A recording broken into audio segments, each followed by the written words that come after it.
En esta mañana, gracias a Dios que pueden estar reunidos, todos son bienvenidos. Gracias a Dios, nos da gusto el poder tener esta oportunidad, este privilegio de compartir la palabra de Dios. Hoy vamos a leer un pasaje de la Escritura y vamos a estudiar este pasaje y aplicarlo a nuestras vidas, y que sea Dios hablando a cada uno de nosotros. Amén. El tema que quiero compartir con ustedes es acerca de el encuentro que Jesús tuvo con el paralítico del estanque de Betesda. Y se encuentra en el Evangelio de Juan. Juan capítulo 5. Vamos a leer los versículos del 1 al 16.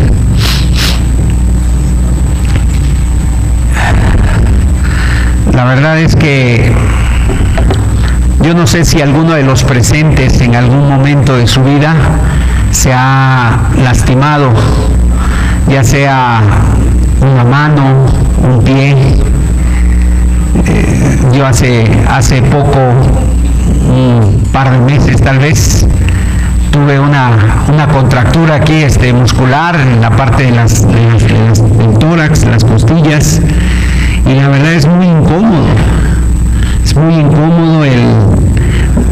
no puedes respirar bien, no puedes hacer muchos movimientos, te duele y de alguna manera cuando te sientas, estás en alguna postura, en alguna posición, te molesta, te duele, te causa una sensación de incomodidad, te quieres acostar, tampoco puedes. Y bueno, seguramente alguno de los presentes que ha tenido alguna luxación, alguna fractura, alguna contractura lo ha experimentado. Pero yo pensaba al leer esta historia que nada de eso es comparado con lo que este hombre que vamos a ver vivía. Ahorita vamos a ver lo que dice la Escritura. Dice aquí la palabra de Dios, Juan capítulo 5, verso 16. Después de estas cosas había una fiesta de los judíos y subió Jesús a Jerusalén. Y había en Jerusalén, cerca de la puerta de las ovejas, un estanque llamado en hebreo Betesda, el cual tiene 5 pórticos. En estos yacía una multitud de enfermos, ciegos, cojos y paralíticos, que esperaban el movimiento del agua, porque un ángel descendía de tiempo en tiempo al estanque y agitaba el agua. Y el que primero descendía al estanque después del movimiento del agua quedaba sano de cualquier enfermedad que tuviese. Y había allí un hombre que hacía 38 años estaba enfermo. Cuando Jesús lo vio acostado y supo que llevaba ya mucho tiempo así, le dijo: ¿quieres ser sano? Señor, le respondió el enfermo, no tengo quien me meta en el estanque cuando se agita el agua, y entre tanto que yo voy, otro desciende antes que yo. Jesús le dijo: levántate, toma tu lecho y anda. Y al instante aquel hombre fue sanado, y tomó su lecho y anduvo, y era día de reposo aquel día. Entonces los judíos dijeron a aquel que había sido sanado: es día de reposo, no te es lícito llevar tu lecho. Él les respondió: el que me sanó, él mismo me dijo: toma tu lecho y anda. Entonces le preguntaron: ¿quién es el que te dijo: toma tu lecho y anda? Y el que había sido sanado no sabía quién fuese, porque Jesús se había apartado de la gente que estaba en aquel lugar. Después le halló Jesús en el templo y le dijo: mira, has sido sanado, no peques más para que no te venga alguna cosa peor. El hombre se fue y dio aviso a los judíos que Jesús era el que le había sanado. Y por esta causa los judíos perseguían a Jesús y procuraban matarle, porque hacía estas cosas en el día de reposo. Vamos a cerrar nuestros ojos, vamos a inclinar nuestros rostros, vamos a hacer una oración. Tú pídele a Dios: Señor, háblame en esta mañana. Padre, gracias porque podemos y tenemos el privilegio de abrir tu palabra, Señor. Gracias porque hasta ese momento tú has estado guardando de cada uno de nosotros, nuestras familias, y seguramente a través de situaciones difíciles y problemas que cada uno vive, tú te has manifestado de una manera fiel, Señor. Gracias por tu palabra, Señor. Queremos que a través de este mensaje, pues tú nos hables, tú produzcas fe en nuestros corazones, nos confrontes, nos animes, Señor amado, que podamos acercarnos a ti, Señor, y que sean tus palabras las que lleguen a lo más profundo de nuestros corazones. Ayúdame a mí, Señor, para exponer el tema, Señor, en este día. Padre, te lo pedimos en el nombre de Jesús. Amén. Amén. El Señor Jesús en el Evangelio de Juan tuvo varios encuentros con diferentes personas, y la verdad es que el hecho de que Jesús se encontrara con esas personas, eso cambió totalmente las cosas. Fue un antes y un después del encuentro que Jesús tuvo con personas. Anteriormente, en el pasaje anterior, el Señor Jesús se ha encontrado con la mujer samaritana, una mujer que había tenido un pasado tormentoso, 5 esposos, el que ahora tenía no era su esposo, y cuando se encuentra con Jesús, ella estaba con su cántaro a las 12 del día, y bueno, esta mujer deja el cántaro, se va rápido después del encuentro con Jesús a avisarles que había encontrado al Mesías, o sea, una esperanza. En este pasaje dice la Escritura que había una fiesta de los judíos. La verdad es que no se sabe qué fiesta era. El Señor Jesús había estado en Jerusalén, después se había ido a Galilea, había regresado con motivo de esta fiesta, y los judíos tenían muchas fiestas, probablemente ha de haber sido la Pascua, y el Señor Jesús va a Jerusalén, como buen judío que era, a celebrar esta fiesta. Y entonces es la segunda ocasión que el Señor Jesús va a Jerusalén durante su ministerio. Y aquí nos dice este pasaje que en ese estanque estaba junto a la puerta de las ovejas. O sea, los muros de Jerusalén tenían varias puertas donde la gente entraba y salía para salir a hacer sus cosas o para salir de la ciudad. Esas puertas se cerraban, y una de esas puertas se llamaba la puerta de las ovejas. Probablemente era así porque tal vez en esta puerta era donde entraban los rebaños, los pastores con los rebaños a la ciudad. Y muy probablemente también eran las ovejas que iban a ser sacrificadas en las fiestas, por ejemplo en la Pascua. Entonces así se llamaba la fiesta. Y es curioso este dato, porque fíjense ustedes quién está entrando por esa puerta de las ovejas. No está entrando una oveja más, está entrando el Cordero de Dios que quita el pecado del mundo. Jesús entró por la puerta de las ovejas, y Él va a ser, por así decirlo, el último y definitivo sacrificio, el sacrificio perfecto para nuestros pecados. Y entonces Jesús se acerca a ese lugar. En ese lugar hay muchísima gente. De por sí ya había gente en ese lugar, pero ahora hay más gente por motivo de la fiesta. Entonces eso hacía que hubiera mucha más gente alrededor de ese estanque, y dice que ese estanque tenía 5 pórticos. Hemos traído unas imágenes que podemos poner para que nos demos una idea de lo que era este estanque. Era una especie de piscina, de alberca. Y se dice que ese estanque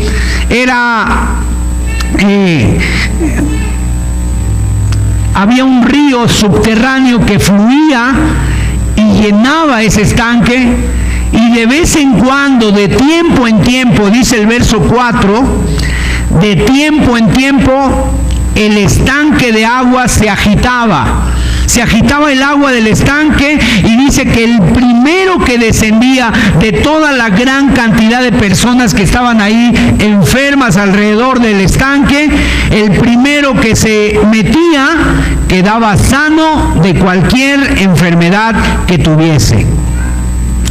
Entonces no sabemos qué tiempo en tiempo, si era cada año, cada 2, si era cada fiesta o cada Pascua, no sabemos, pero dice que era un ángel el que descendía, y nadie veía ese ángel, solamente podían ver el efecto del descenso del ángel cuando el agua se agitaba, se movían las aguas de ese estanque.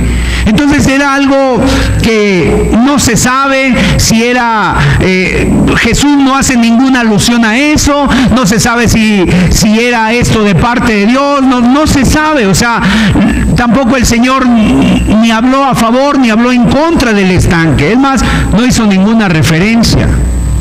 Y dice la Biblia que el que agitaba el agua, cuando se agitaba el agua, el primero que descendía al estanque, después del movimiento, quedaba sano de cualquier enfermedad que tuviera, fuera grande, fuera pequeña, fuera incurable, fuera de las que tú pudieras imaginarte. Cuando el agua se movía, el primer enfermo que estaba ahí esperando, el primero que se echaba en el agua, el que alcanzaba el agua, quedaba sano de toda enfermedad. Ahora, se han encontrado en las excavaciones que han hecho los arqueólogos allá en Jerusalén, se han encontrado algunas imágenes, pero usted las puede ver también en internet también las puede encontrar. Ahora hay gran cantidad de información que podemos tener a la mano. Bueno, vamos a las cuatro lecciones. Primeramente, yo leí gran cantidad de comentaristas, gran cantidad de comentarios bíblicos, y lo que yo llego a la conclusión de que esto es un milagro real, o sea, la sanidad que sucedía ahí, algunos dicen que era superstición de los judíos, pero era un milagro real, y la sanidad del paralítico fue un milagro real, y también lo que sucedía ahí era algo real. Dice la Biblia que descendía un ángel. No dice que los judíos tenían una superstición y una costumbre, dice que un ángel bajaba. Y cuando la palabra de Dios tiene algo que delatar, cuando algo es incorrecto en la Biblia, la palabra de Dios no duda ni por un momento en decir esto era falso, esto no era así. O sea, no era una creencia popular, no era una costumbre, no era una tradición, sino que la Biblia dice que un ángel descendía. Ahora, nadie sabía quién era ese ángel. En la Biblia se muestran diferentes ángeles, Miguel, otro ángel, el arcángel Miguel, Gabriel, pero no se habla de quién era este ángel. Lo que sí es que cuando se movían las aguas, todo enfermo, el primer enfermo que se echaba a las aguas al moverse, era sanado de sus enfermedades o de su enfermedad. Entonces lo primero era real. En segundo lugar, vemos que era un milagro que sucedía, pero ya no, o sea, cesó. El apóstol Juan, cuando escribe este evangelio, él lo escribe como en el año 90, ya para ese entonces ya no sucedía más eso, o sea, ya había cesado. Ya cesó ese para el tiempo que Juan estaba escribiendo, de tal manera que Juan habla de ese milagro en el pasado. ¿Para qué por qué lo dice la Biblia y por qué lo quiero mencionar? Porque el día de hoy ya no hay lugares de ese tipo. O sea, mucha gente diga entonces, yo estoy enfermo, voy a juntar mi dinero, me voy a Jerusalén y me echo al estanque a ver si se mueve el agua todavía. Ya no. Ahora el Señor es nuestro sanador. El Señor Jesucristo que ha venido. O sea, Él usa el presente para describir el mensaje. Los pórticos, las puertas de las ovejas lo usan presente, como todavía hay ruinas ahí que ahí están, pero el milagro era algo que sucedía y ya no sucede. Ya no sucede. ¿Por qué? Porque yo estoy convencido que ese milagro solamente apuntaba a lo que nosotros ahora estamos viviendo. ¿Qué es lo que nosotros estamos viviendo? Apuntaba hacia el Mesías, hacia el Cristo, hacia el Señor Jesús, hacia el verdadero ángel de Jehová, quien ha venido y está en medio de nosotros. Por lo tanto, eso ya perdió, por así decirlo, su sentido, ya dejó de ser, ya no es necesario. Ahora para nosotros tenemos al Dios verdadero entre nosotros, el hacedor de milagros. Otra cosa que vemos de este milagro es que era algo incompleto. Algo que traía, por un lado, alegría en uno, pero en todos los demás traía mucha frustración y mucha tristeza. Esto era algo, la verdad, para alguno era muy feliz, pero ¿cómo se quedaban los demás? Todos los demás, ¿cómo se quedaban? Llenos de frustración, de tristeza, de impotencia, de tantos pensamientos que a lo mejor le venían en su mente. A mí Dios no me ama, a mí Dios no me quiere, llevo ya tantos años aquí y no pasa nada en mi vida. No producía paz, producía más bien una completa inquietud. No satisfacía, por así decirlo, a las personas que estaban ahí, no producía nada. O sea, al contrario, producía mayor sed, mayor dolor, producía mayor inquietud y la gente no estaba contenta con este milagro. Uno era el que de tiempo en tiempo el ángel venía, movía las aguas, se metía y quedaba sano y se iba a su casa, no volvía más. Pero todos los demás, frustrados, tristes, angustiados. En cuarto lugar, era un milagro que señalaba a algo mayor. En la palabra de Dios, en el Antiguo Testamento, hay muchas cosas que Dios dejó ahí precisamente apuntando hacia algo mejor. En este caso, hacia Cristo, hacia el Mesías. Todas apuntaban a eso.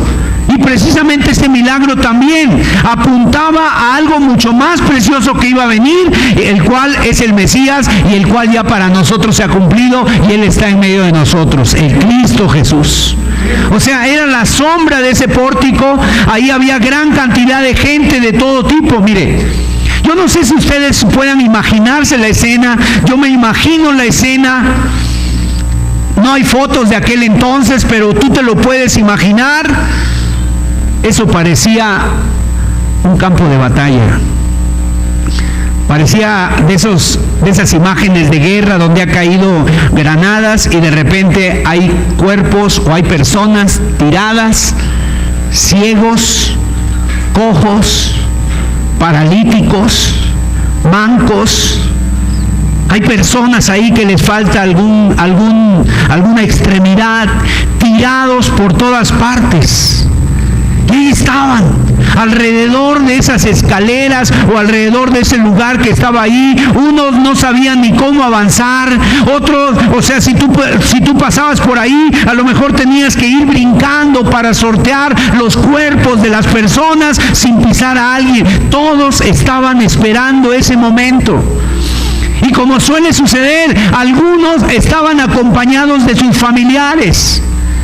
Algunos estaban acompañados de sus familiares, los familiares que estaban sanos, fuertes, esperando que el agua se moviera. ¿Para qué? Para que inmediatamente ayudara a su familiar y echarlo al agua, levantar al enfermo y sacarlos y echarlos al agua, porque de tanto en tanto esto se agitaba. Ahora, ¿qué pasaría cuando el agua se agitaba? ¿Te puedes imaginar esa escena? No sabían la hora, no sabían el día, no sabían la fecha. Podía suceder en cualquier momento. Pero te puedes imaginar, en un momento dado todos estaban ahí y de repente alguien gritaba, se está agitando, es el momento, y todos gritaban. Había llantos, había gritos, había todo el mundo intentando levantarse, todo el mundo arrastrándose, los familiares levantando al amigo o ahí al pariente, al primo, al tío, al hermano, intentando todos acercarse ahí. Ahora, no creo que nada más fuera uno el que cayera al agua. No creo que alguien dijera, un momento, él nos ganó, ya, pásale, déjenlo, él solito. No creo eso. Yo creo que todos se aventaban en el agua. Suele suceder, ¿no? Y de repente después, ¿quién fue el primero? A lo mejor alguien dice, yo llegué primero, yo sentí el agua primero, y otro decía, yo ya estoy sano. O sea, era algo, la verdad, frustrante para muchos. En medio de la multitud alguien gritaría ya después del movimiento del agua y dijera, yo fui sano, ya estoy sano. Y por ese lado él quedaba feliz, una profunda satisfacción, pero por el otro lado todos los demás insatisfechos, frustrados. Con él bajaban ahí, lo sacaban del agua arrastrando, y algunos hasta llorando y diciendo, ¿qué? Otro tiempo más, otro tiempo más ahí. Y en un momento todo aquello que era esperanza, todo cambiaba. De la esperanza se pasaba a la tristeza, al desaliento, al desánimo, a las lágrimas, a la desesperación, y otra vez a esperar un año más, 6 meses más. Solamente uno podía clamar, estoy sano, estoy limpio. Solamente uno era feliz, y cientos seguían en su condición miserable, en su condición de tristeza, en su condición de seguir esperando a ver hasta cuándo le llegaba su turno. Ahora, quiero decirles, este es el contexto en el que el Señor Jesús, y podamos verlo, yo quisiera que ustedes lo puedan ver, en este contexto es cuando Jesús entra en escena. En ese momento Jesús se acerca al estanque de Betesda. La palabra Betesda quiere decir casa de misericordia. Se acerca concretamente a uno de los enfermos. Ese paralítico del cual nos narra la Escritura, la verdad es que solamente con el hecho de mirarlo a los ojos, tú ya te puedes imaginar su historia. Estaba ahí tirado, llevaba 38 años enfermo. Fíjese, Jesús de Nazaret todavía no había nacido, ninguno de los discípulos había caminado todavía con el Señor, y este hombre ya estaba ahí junto al estanque. El Señor Jesús pasó su niñez, su infancia, empezó a prepararse para el ministerio, y este hombre ya estaba ahí, 38 años, postrado en el suelo, esperando un milagro, esperando la misericordia. 38 años, repito, ya solamente con el hecho de mirarle, él sabe, todos saben que lleva muchos años ahí. Ahora, la verdad es que esto es lo primero que nos da aliento a nosotros, porque muy probable entre nosotros hay personas que llevan años esperando un milagro. Años esperando un milagro. ¿Cuántos años llevas? ¿Cuánto tiempo llevas? Este hombre llevaba 38 años, y lo mejor y lo más hermoso que yo puedo ver en este pasaje es que aunque nadie conocía a este hombre, aunque tal vez nadie sabía su historia, el Señor sabe su historia.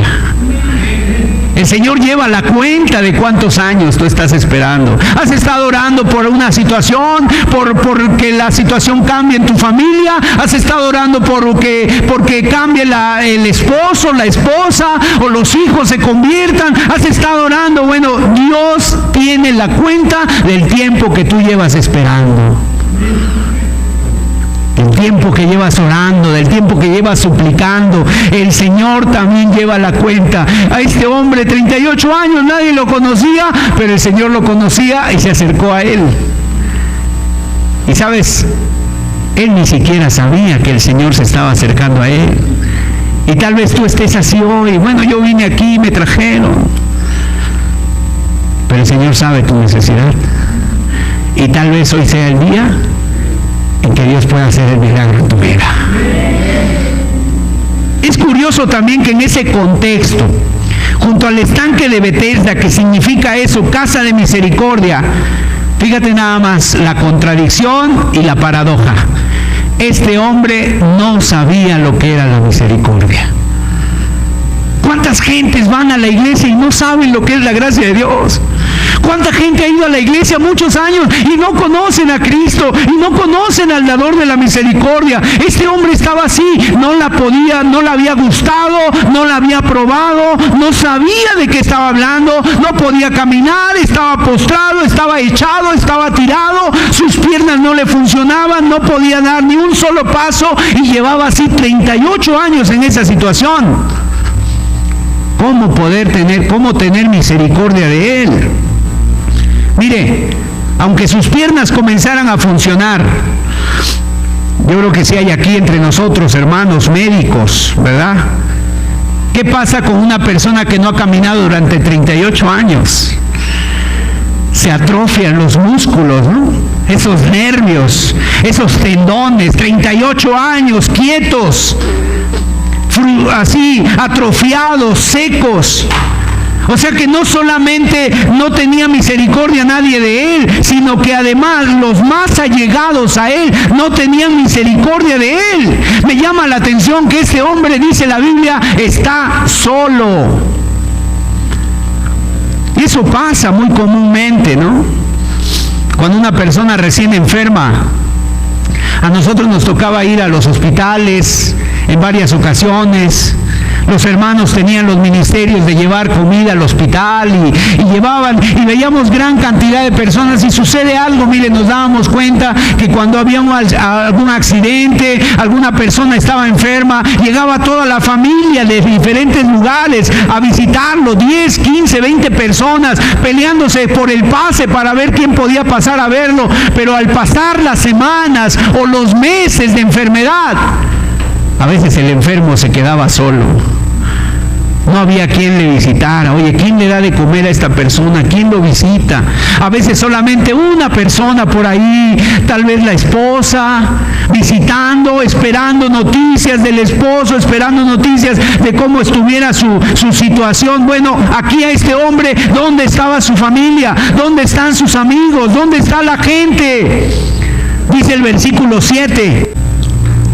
Señor, le respondió el enfermo, no tengo quien me meta en el estanque cuando se agita el agua, y entre tanto que yo voy, otro desciende antes que yo. En otras palabras, no tengo a nadie que me ayude, no tengo a nadie que me levante. ¿Cuántos están así el día de hoy? ¿Cuántos se sienten así? No tengo a nadie. Estoy rodeado de familia, estoy rodeado de hijos, pero no tengo a nadie, estoy cansado de esperar. Lleva 38 años. En algún momento estuvieron cerca de él, pero se habían cansado porque las enfermedades cansan. Sin embargo, donde la paciencia del hombre abandona, la paciencia de Dios continúa.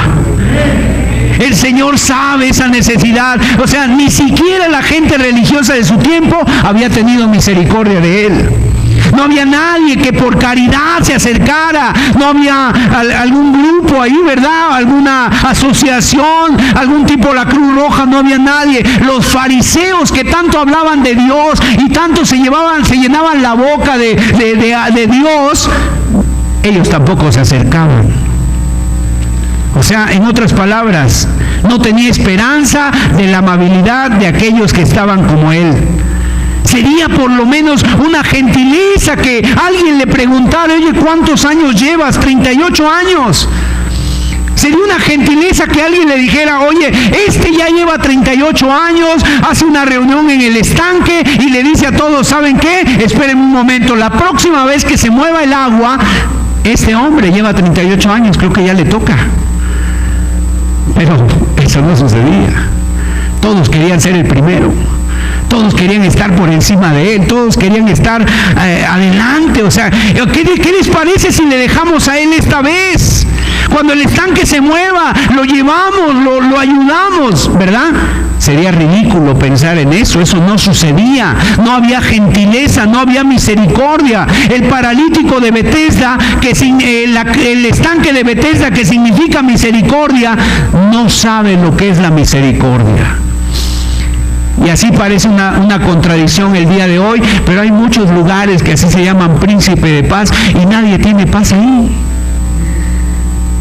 Hay iglesias que se llaman la puerta hermosa, pero tal vez sea solamente la puerta, porque adentro hay un infierno. Hay personas que nunca han conocido a Cristo, que solamente han vivido una religión, una religiosidad, que solamente han estado ahí, entrando, saliendo por esa puerta hermosa, pero en su vida no hay nada de hermoso, en su vida no hay ningún cambio, no hay ninguna manera nueva de vivir. Sin embargo, en esta ocasión, algo hermoso que podemos ver, la auténtica misericordia de Dios, la auténtica misericordia encarnada, llega a Él y se acerca a Él. Jesucristo, el Hijo de Dios, la misericordia en persona, se acerca a Él y tiene misericordia de Dios, y una vez más Dios tiene misericordia, como dice, de quien Él quiere tener misericordia. Cientos de enfermos echados ahí. Y Jesús se dirige a uno de ellos, probablemente el más desesperado, probablemente el que había esperado más. ¿Y sabes por qué? Se dirige a ese más necesitado, porque mientras más necesitados estamos, más brilla su gracia y su misericordia. Más brilla su gracia y su amor, su poder. Y le pregunta el Señor, vamos a verlo ahí, le pregunta, ¿quieres ser sano? O sea, la verdad es que esta pregunta, sinceramente, como que nos hace pensar, oye Señor, ¿qué pregunta, no? ¿Esa pregunta es obvia o qué? ¿El Señor estaba bromista ese día? Mira, Jesús nunca es irónico con nadie. Lo que Él está pasando, lo que está viendo es, Él quiere saber qué nivel de interés tiene esta persona. A ver qué le responde, a ver qué me dice. Si de verdad quiere ser sano. Porque a lo mejor, ¿sabes qué? Podía contestar, yo estoy bien, déjame así. ¿Quieres ser sano? Pero yo investigué un poquito más la pregunta en el original hebreo. Lo que Jesús le está preguntando es, ¿qué estás dispuesto para ser sano? ¿Qué estás dispuesto a hacer para ser sano?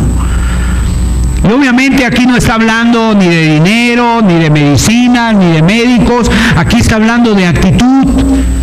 Y paradójicamente hay personas que están atravesando situaciones de sufrimiento, de dolencia, de enfermedad, de una cuestión así muy, muy fuerte en sus vidas, pero hay personas que no les interesa cambiar. Ya se acostumbraron a vivir así, o sea, dicen yo soy así. Y sabes una cosa, cuando una persona está así durante muchos años, tristemente a veces la persona ya le gustó estar así y se vuelve como un manipulador emocional hacia los que le rodean. Le interesa estar en esa situación porque ahí sabe que hay alguien que lo consiente, ahí sabe que hay alguien que no le demanda nada, ahí sabe que hay alguien que no le pide absolutamente nada, y entonces se mete en una situación de incapacidad, de irresponsabilidad. Y hay mucha gente, cierto, que la está pasando mal, y aunque suene duro decirlo y difícil de creer, no les interesa que cambien las cosas. Hay personas que la están pasando mal, pero quieren seguir así, quieren seguir así en ese sufrimiento, quieren seguir así en ese dolor. Ahora, alguien me dijo una vez, hermano, cuando estábamos estudiando un curso de tanatología, una persona dijo, es que el dolor es involuntario. Hay cosas que duelen involuntariamente, una pérdida, etcétera, pero el sufrimiento muchas veces es voluntario. Sufrimos porque queremos. Una persona alcohólica, una persona que toma, está sufriendo porque quiere. Y sí es cierto, necesita hacer algo, arrepentirse, necesita volverse a Dios. Una persona que está viviendo en una situación así, están muchas veces solamente ellos pensando y que ya les gustó vivir así. Por eso el Señor se acerca y le pregunta, ¿quieres ser sano? ¿Quieres ser sano? O sea, y el Señor, la verdad, está dispuesto a hacer algo. El Señor con esta pregunta está haciendo pues, como qué intención tienes, ¿quieres ser sano? Y el Señor le está también declarando su intención, lo que Él está a punto de hacer con él. ¿Quiere ser sano? Tal vez sería una de las preguntas, no sé, si uno la hiciera, si yo hago esa pregunta a alguien, sería hasta cruel. Pero viniendo de los labios del Señor Jesús, cuando Él pregunta algo, es porque Él quiere hacer algo. Él quiere hacer algo, ¿verdad? Este hombre ahí está paralítico, desesperado en su situación. Jesús se le acerca y le pregunta, ¿quiere ser sano? Le está anunciando lo que está a punto de hacer. Lo que expresa es solo una queja. Y bueno, sigue pensando, este hombre sigue pensando que su solución es el estanque de Betesda. Él no se da cuenta, no ve más allá. ¿Y cuántas personas están así, esperando en una situación y piensan que de ahí va a venir la solución? Como este hombre, 38 años esperando en el estanque, en que el agua se mueva, y él no le veía para otro lado. Y cuando Jesús se acerca a él inmediatamente piensa y dirige su atención al estanque y dice, es que no hay quien me meta. No hay quien me meta en el agua. No conoce a Jesús. No sabe que el que está ahí con él es la auténtica casa de misericordia y es el Dios verdadero que tiene el poder para sanarle. O sea, no sabe que es el Señor que está ahí con él, es el que manda a ese ángel para que mueva el agua de vez en cuando. No lo sabe. La verdad es que a veces nos pasa así lo mismo, mis amados. Estás enfrascado en una solución. ¿Cuál es tu estanque de Betesda, por así decirlo? Para muchos el estanque de Betesda es mi trabajo, mi primo, el fulano de tal que me va a ayudar. Ese es su estanque de Betesda. O sea, están poniendo su confianza en el hombre, están poniendo su confianza en algo, y el Señor nos responde mucho más abundantemente de lo que pedimos, que a veces supera nuestro entendimiento por completo. Este hombre jamás le había pasado por su mente que ahí estuviera la solución en Jesús. Imagínate por un momento que de repente este hombre, pensando ahí, porque él vivía ahí, dormía ahí tenía sus cosas, ahí tenía su cama, su lecho. Entonces, 38 años, imagínate que pensara en esa noche, un sueño le viniera a su mente, y en un momento determinado, en la noche, viene el sueño mientras él dormía, y él sueña algo espectacular, algo que nunca se hubiera imaginado. Que no es el agua el que se mueve, o sea, que se está moviendo el agua, pero no es él el que llega, sino que el agua moviéndose se le viene encima a él. Entonces él sueña que ahí el agua lo toma y lo baña y lo moja completamente. Bueno, pues déjame decirte, eso es exactamente lo que pasó. En este caso no fue el estanque, en este caso fue el estanque que vino a él. El ángel de Dios vino a él y lo llenó. El estanque de forma milagrosa caminó hasta él y lo hizo entrar en el agua. ¡Qué milagro!, ¿verdad? Eso fue lo que pasó en ese día. No tuvo la necesidad de ir al estanque, el estanque vino a él. Es un milagro ahora el que el Señor hace. Es un milagro ya no como el de Betesda, es un milagro completo y es un milagro perfecto, gloria a Dios. Porque el Señor lo que hace es perfecto y es completo. Gloria a Dios. Dice el verso 9, aquel hombre fue sanado al instante. Fue sanado al instante. O sea, el ángel que mueve el agua se acercó a él a mover su vida, a mover sus piernas, a darle vida a su cuerpo. El ángel vino a él. Así que, mis amados, el Señor hace algo completo, perfecto, y dice la Biblia, al instante.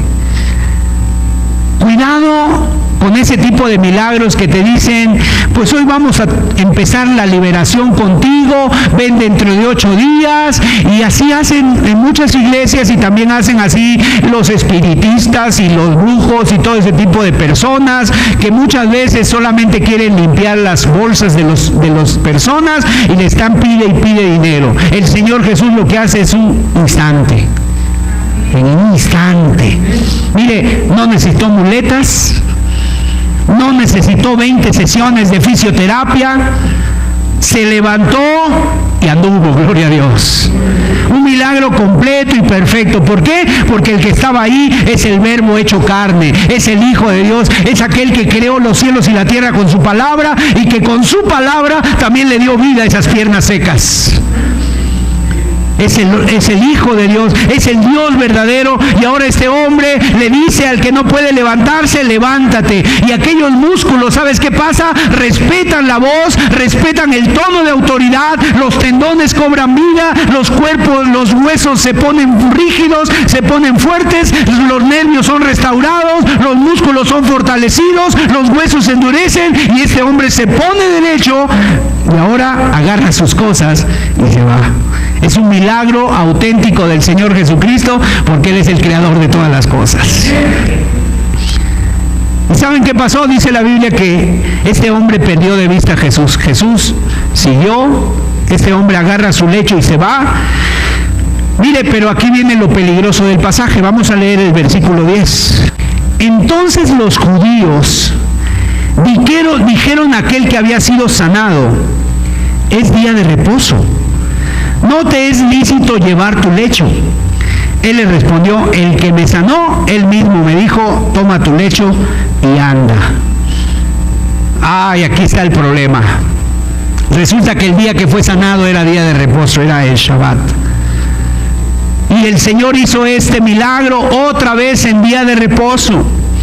Y fíjense ustedes, cuando este hombre va pasando por ahí con su lecho no creas que era una cama, su lecho era algo que él doblaba, seguramente una cobija doblada, y la llevaba aquí. Y entonces va pasando por ahí, y los fariseos lo ven y le, a ver, acércate a ese, ¿no? Y van y lo llaman y lo detienen. Yo me imaginaba esta escena como los tránsitos a veces del Estado de México, ¿no? Pasa un carro, ¡ey! Síguelo. Ahí va. A ver las placas, ¿no?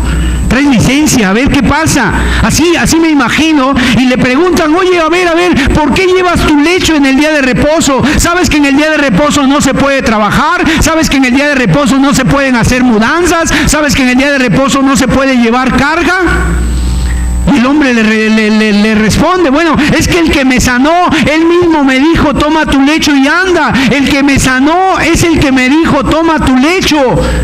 Y los fariseos, aquí es lo que a mí me llama la atención esto, fíjense, ellos no quieren ver, no quieren entender, no quieren saber nada, solamente se quedan con el tema, toma tu lecho y anda.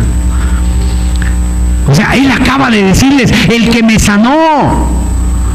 Pero a los fariseos no les interesa quién fue sanado y quién no. A los fariseos les interesa que se cumpla el ritual, que se cumpla lo que dicen ellos, lo que ellos piensan que son los mandamientos de Dios. O sea, ¿no era esto para regocijarse? Oye, a ver, ¿qué nos acabas de decir? ¿Alguien te sanó? ¿Quién fue el que, o sea, de qué te sanó?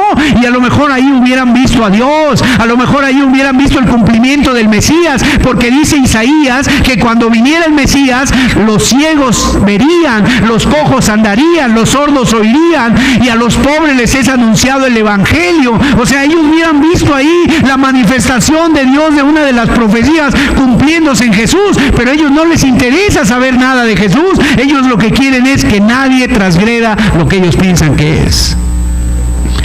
Cuidado con la religiosidad, mis amados. Cuidado.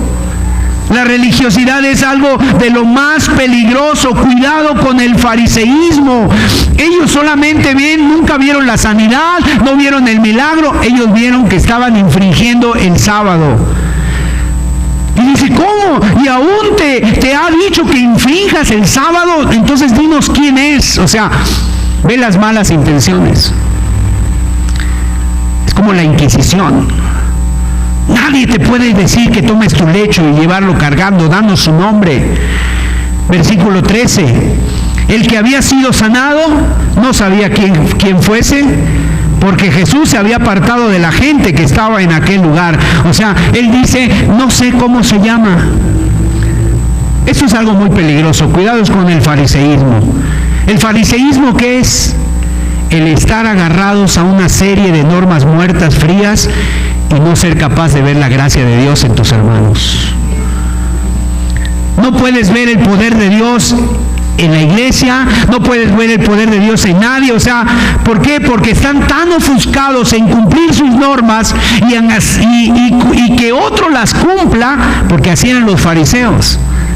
Ellos estaban interesados en que otros cumplieran lo que ellos pensaban, pero ellos a veces ni con un dedo las querían mover. Tenemos que huir de este fariseísmo y de este legalismo. Tenemos que confiar en nuestro Señor Jesucristo, porque Él es el Salvador y el Cordero de Dios que quita el pecado del mundo. Entonces la incredulidad de los fariseos es evidente, mis amados. Lo están haciendo más que de policías, más que de tránsitos, ¿no? Ellos debieran ser pastores, pero eran policías.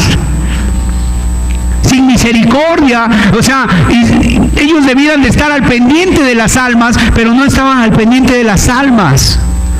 Y la verdad es que tenían un celo, un odio hacia el Señor Jesucristo, y eso fue incrementándose, cada vez más se iba incrementando. Y aquí tenemos, en este pasaje, tenemos como un punto de inflexión, en donde a partir de este momento, los fariseos decidieron algo: a este hombre tenemos que matarlo. Fíjense nada más. Tenemos que acabar con Jesús. ¿Por qué? Porque este hombre no guarda el día de reposo. Y nunca se pusieron a ver, oye, ¿y qué tal y es el Mesías? ¿Y qué tal y es el enviado de Dios? Ahora, volvamos al paralítico. Yo me quedo pensando, y también leí varios comentarios, y yo me uno a algunos comentaristas de la Biblia, y la pregunta sería, ¿tú ves que el paralítico creyó en Jesús? ¿Alguien ha leído este pasaje? ¿Tú ves si el paralítico creyó en Jesús? Sinceramente, no se ve que haya creído en Jesús. Es algo triste. Es algo triste, y esto sucede muy comúnmente en las iglesias. Mucha gente viene a la iglesia, es sanada, Dios contesta su oración, su clamor, su necesidad, y luego desaparecen.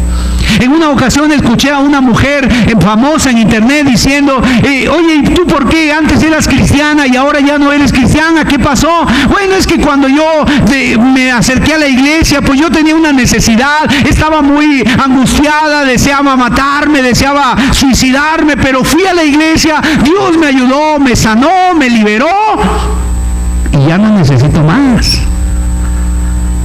Ya lo dejé pasar. Bueno, así pasó con este hombre. Una y otra vez leyendo este pasaje, mire, no se ve nada que nos haga pensar que este hombre haya recibido, después de haber recibido tanta misericordia de Dios, haya creído en Cristo. En primer lugar, cuando viene a Jesús, no le conoce. En segundo lugar, cuando es sanado, no hay ninguna pregunta espiritual. Cuando Jesús se lo encuentra en el templo, dice la Biblia que se lo encontró ahí en el templo. Tal vez, no sé, fue a dar gracias a lo mejor, pero no se acerca a Jesús como el leproso, el samaritano que regresa y se postra a los pies de Cristo y le dice, Señor, gracias. No se acerca, o sea, no le da en ningún momento nada, ninguna pregunta espiritual. Cuando es sanado tampoco, no hay palabras de gratitud, no hay nada en su vida. Cuando los fariseos le preguntan, él no sabe quién es Jesús, o sea, él no sabe, ni tampoco se ve que le interese. Y cuando él se entera de que es Jesús el que lo sanó, él va y les dice, ya sé quién es, pero la palabra de Dios dice, versículo 15, el hombre se fue y dio aviso a los judíos. Esta expresión, o sea, es como la expresión de un traidor. ¿Cómo le llaman en Colombia a los que traicionan? Sapos, ¿no? En México, ¿cómo les llaman? un chivato, ¿no? Alguien que fue a decirles que ya sabía quién era Jesús. O sea, fue y dio aviso a los carpinteros. O sea, él no dijo, ya sé quién anda buscando, es Jesús de Nazaret, es el hijo de David, es Cristo. Él no dijo nada de eso, él dijo, dio aviso. O sea, este hombre, entre la disyuntiva de tomar partido entre el que había hecho misericordia con él y aquellos religiosos que guardaban el día de reposo, ¿sabes a quién prefirió? A los fariseos. A irse, a inclinarse hacia ellos. Es un pasaje triste. Y también vemos en la vida muchas cosas tristes, de personas que Dios hace algo con ellos, les muestra su amor, su misericordia, y nunca tienen una actitud de gratitud para con Dios. ¿No será este tu caso, mi amado? ¿No será el caso de alguno de los presentes? Que Dios ha hecho misericordia contigo y a veces han salido de tus labios palabras y a lo mejor promesas, pero han sido promesas secas, muertas, que se quedan en el olvido, allí en el baúl se quedan ahí de los recuerdos y nunca salen. ¿Por qué? Porque tu vida va y sales al mundo y vuelves a tu misma vida y vuelves a tu misma actitud y vuelves a hacer las cosas que siempre has hecho, a manejarte como tú has querido. ¡Qué tristeza, mis amados! Es un pasaje triste que este hombre, habiendo sido objeto de la misericordia de Jesús, hasta tal, en este contexto de incredulidad, no hubiera gratitud en él. Ahora fíjense, el milagro no viene por la fe de este hombre, el milagro viene por el poder de Dios, por la fe de Cristo. ¿Y cuántas veces así ha sido? Dios te ha hecho misericordia y ha contestado oraciones, no porque tú tengas ni siquiera una petición, sino porque Dios es bueno. Dios es bueno. Versículo 14, mire, estas palabras a mí me hacen temblar y son las palabras que es el mensaje para nosotros el día de hoy. Dice ahí el versículo: después le halló Jesús en el templo y le dijo, mira, has sido sanado, no peques más para que no te venga alguna cosa peor. Yo pregunto, ¿qué cosa peor habrá para un hombre que ha pasado 38 años tirado ahí en el estanque de Betesda, tirado ahí en el suelo, echado en el suelo paralítico? ¿Qué habrá algo peor para él? ¿Sabes lo que hay peor para este hombre y para cualquiera de nosotros? Lo único que puede ser peor es el infierno. El infierno de fuego, el infierno eterno, la perdición eterna. ¿Habrá cosas peores que nos puedan pasar después de la situación que hemos estado viviendo? ¿Habrá cosas peores de esta pandemia? ¿Habrá cosas peores de esta situación que pueda estar pasando? Sí, hay algo peor. Es el infierno. Y lamentablemente mucha gente no quiere cambiar el rumbo de su vida para volverse a Dios. ¿Hacia dónde te diriges tú, mi amado? Si tú murieras el día de hoy, ¿dónde estarías esta noche? ¿No será que algunos de nosotros estamos como aquel hombre que dijo, ahora sí, alma, come, bebe, regocíjate, porque bienes tienes acumulados para muchos días? Y esa noche le dijeron, necio, ¿no ves que esta noche vienen por tu alma? ¿Y tú qué harás? Ahora fíjense, aquí el Señor le está dando a él una solemne advertencia y el Señor está dándole la única solución posible para librarse de lo peor. ¿Cuál es? No peques más. O sea, y eso quiere decir arrepiéntete. ¿Cuál es la solución para que no te venga alguna cosa peor, mi amado? ¿Cuál es la solución? El arrepentimiento. Tanto aquel paralítico como cualquiera de nosotros, al escuchar esta exhortación del Señor Jesús, es la misma exhortación divina para cada uno de nosotros: vete y no peques más. Lo mismo le había dicho a una mujer adúltera en Juan capítulo 8, lo mismo le dijo a este hombre: vete y no peques más. O sea, el Señor, al ver que este hombre no había tenido ninguna palabra de gratitud, ninguna entrega, solamente le advirtió: si tú sales de aquí y te vas a pecar, te va a venir una cosa peor. Que los 38 años te van a quedar pequeños, porque el infierno es eterno, por los siglos de los siglos. Por los siglos de los siglos. Y este arrepentimiento, ¿cómo debe ser? Para que sea un arrepentimiento verdadero, el arrepentimiento debe ser genuino. debe ser real, se debe de manifestar un cambio de vida. ¿Y dónde es donde se ve el arrepentimiento de una persona? En que esa persona deja de pecar. Hay personas que dicen, es que hermano Sergio, yo ya me arrepentí hace 3 años, hace 4 años, pero ya dejaste el pecado, ya dejaste la práctica del pecado, la mentira, el enojo, las maldiciones, la lujuria, la soberbia, la ira, ya dejaste eso.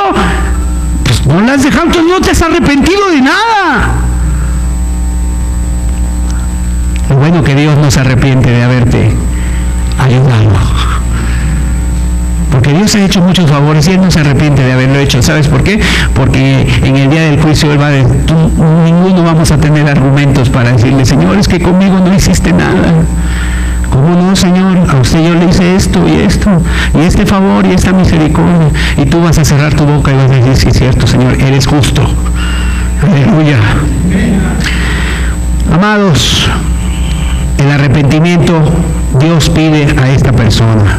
Ahora, quiero llegar a las conclusiones de este mensaje para ir aplicando la palabra a nuestras vidas. Este hombre no veía algo, que su mayor problema no era su parálisis física. El mayor problema que este hombre tenía era su parálisis espiritual. Su alma, su corazón estaban paralíticos. No podía creer, no podían amar, no podía entregarse a Jesús, no podía entregar su corazón al Hijo de Dios. ¿Cuántos corazones están así el día de hoy? Tú caminas, tú te mueves, tú corres, tú vas y vienes, entras y sales, pero tu corazón está paralítico. Tu alma está paralítica, o sea, no puedes amar, no puedes creer en Dios, o sea, tienes una incredulidad, una dureza tan grande en tu corazón que aunque veas los milagros más grandes, no te conmueven, no te quebrantas, no vienes ante Dios y le dices, Señor, cuánta misericordia hay en ti.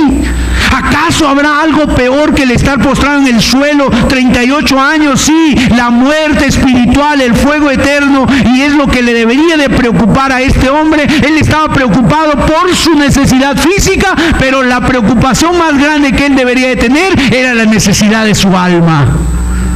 Hay gente así. Está preocupada porque no tiene el carro nuevo, está preocupada porque no tiene la sala que el vecino ya se compró, que el tío ya estrenó, y tú estás preocupado por eso y no te das cuenta que hay algo en tu alma, que aunque tuvieras una sala, no sé, de antigua, pero si tienes a Cristo en el corazón, lo tienes todo y tienes una alegría inmensa en tu vida, en tu alma una paz. La verdadera parálisis es la que debe preocupar, no es la del cuerpo, sino la del alma. Este hombre había recuperado la fuerza y la vida en sus piernas, pero su corazón continuaba muerto. ¡Qué tristeza! Mi querido amigo, créeme, tu mayor problema no es tu salud, no es tu trabajo, no es tu familia, no son tus finanzas. Tu mayor problema no es tu auto. Es la parálisis espiritual que te impide alcanzar Bethesda, la misericordia de Dios, la gracia de Dios. Por eso el Señor nos pregunta en esta mañana nuevamente a nosotros, ¿quieres ser sano? Jesús le dijo a este hombre 3 cosas que tenía que hacer.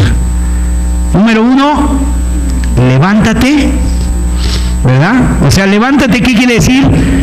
No estés más en la miseria. No estés más en ese lecho, ¿verdad? Levántate. Número 2, le dice, toma tu lecho, o sea, la camilla donde estás, toma tu lecho. Y número 3, comienza a caminar.